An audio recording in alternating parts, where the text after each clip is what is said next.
Ready to ditch that desktop and dive into the world of portable power.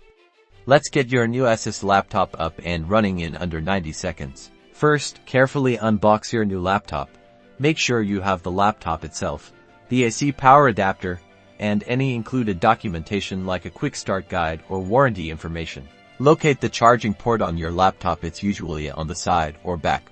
Plug in the AC power adapter. This ensures your laptop has enough juice to get through the initial setup. Now, press the power button. It's typically located in the upper corner of the keyboard, or sometimes on the side of the laptop. Hold it down for a second or two until you see the Asus logo appear. The Asus logo will indicate that the laptop is powering on and starting its boot sequence. Be patient, this initial boot up can take a few minutes. Next, you'll be guided through the Windows setup process. Select your region or country from the drop-down menu. This is important for setting your language, time zone, and currency. Choose your preferred keyboard layout. If you're unsure, stick with the recommended option, usually US QWERTY. You can always change this later in settings. Connect to your Wi-Fi network.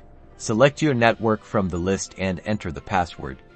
A stable internet connection is essential for completing the setup and downloading updates.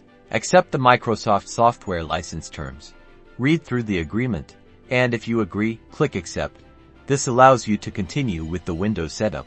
Create a user account. Choose a username and a strong password. This is your main account for logging into your laptop. You might also be prompted to set up security questions for password recovery. Windows will then finalize the setup and take you to your desktop. An Asus welcome app might pop up. Feel free to explore it for helpful tips and tricks specific to your Asus laptop. And that's it. You're ready to start using your new Asus laptop.